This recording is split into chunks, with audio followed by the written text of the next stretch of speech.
এগুলা কার? কত করে সরি কত? এগুলা কার? আচ্ছা দেখি আমরা সরি দেখবো, এর আগে নামাইতেছে এখান থেকে। হ্যাঁ, এইটা যদি একটু দেখাই। ওরে বাবা রে বাবা, একাই 4টা নিয়ে নিচ্ছে। হ্যাঁ, বাহুবলী কাছে কাছে, বাহুবলীর মতো অবস্থা। হ্যাঁ, এগুলো আসতেছে কোন জায়গা থেকে এই কলাগুলা? হ্যাঁ, ফরোয়া, ও খাগড়াছড়ি রাঙ্গামাটি থেকে আসতেছে না? এই জায়গাটার নাম কি? কাপ্তাই। কাপ্তাই গেরিঘাট, জেরিঘাট। আচ্ছা, এগুলা পাহাড়ি কলা নাকি?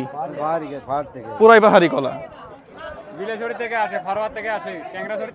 ক্যাংড়াছড়ি থেকেও আসে। আচ্ছা আচ্ছা, এইরকম একটা ছড়ি। হ্যাঁ, এরকম একটা ছড়ি কেমন দাম হইতে পারে? 200 টাকা। এরকম একটা ছড়ির দাম 200 টাকা। আচ্ছা, তার মানে কৃষক বিক্রি করছে কত এটা? কৃষকে বিক্রি করছে মনে করেন 180 বা 150, 170 এরকম। আচ্ছা, আপনি 150 টাকা ধরেন বা 170 টাকা ধরেন। আচ্ছা, তার মানে আমি একটু দেখাই আপনাকে। হ্যাঁ, কৃষক বিক্রি করছে এটা 200 টাকায় ধরেন, 200 টাকা পাই নাই হয়তো, 200 টাকায় ধরেন। আর এখন বাজারে গিয়ে এই কলাটা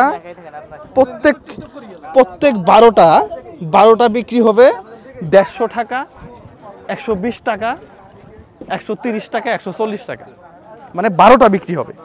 তার মানে আমি যদি হিসাব করি তাহলে এখানে যদি 12টা, এখানে 12টা হয়, এই 12 24টা দামই আছে এখানে। যদি 150 করে হয় 300 টাকা,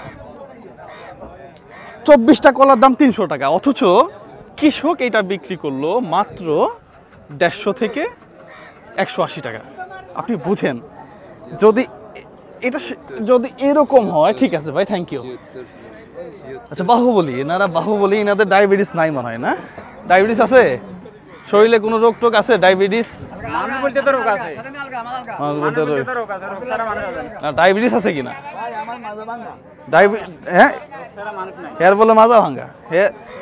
বাহুবলীর মতো কলা তুলতেছে, হেয়ার বলে মাজা ভাঙ্গা। হ্যাঁ,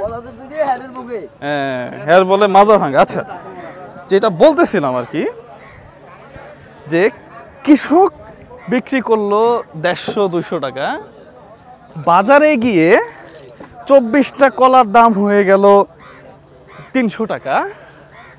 কৃষক বেগুন বিক্রি করলো 5 টাকা কেজি, বাজারে এসে এটা হয়ে গেল 80 টাকা। পটল কৃষক 1 মণ বিক্রি করতেছে 200 টাকা, বাজারে এসে প্রতি কেজি পটলের এখন বর্তমান মূল্য 50 থেকে 60 টাকা। তার মানে এই দেশে আসলে কি সম্ভব আপনি বুঝেন? আমি মনে হয় চিত্রটা আপনাকে বুঝাইতে পারি নাই। যদি কৃষক বাঁচে, দেশ বাঁচবে। আপনি ইউরোপের যে দেশগুলা, এরা ফসল উৎপাদন করে না, কম। ওই দেশের কৃষকরা এত বেশি ধনী আর ওদের খাবারের দাম এত বেশি, ওরা চিন্তা করে যে ইম্পোর্ট করি এটাই ভালো। কারণ কৃষকের বেতন, কৃষকের যে মজুরি, এটা দিতে পারবে না কৃষক ফলানোর পরে। আর আমার দেশের কৃষক এই কলা চাষ করার পরে ঘরের যে চাল আছে না, ঠিক করতে পারবে না। ও রাতে শুবে, টুপ টুপ টুপ টুপ করে পানি পড়বে। আর ব্যবসা করবে কি জানেন?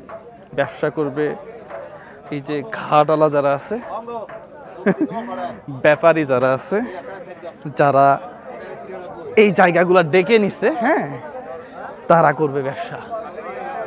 তারা রমরমা ব্যবসা করবে।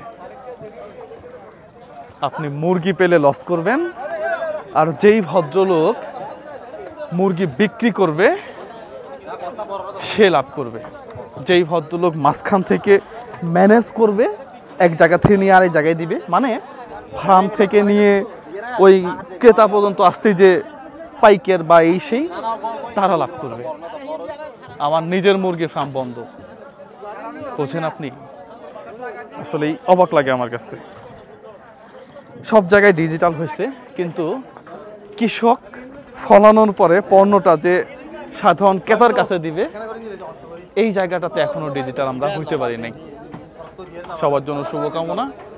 কথা একটাই, কৃষক বাঁচলে দেশ বাঁচবে।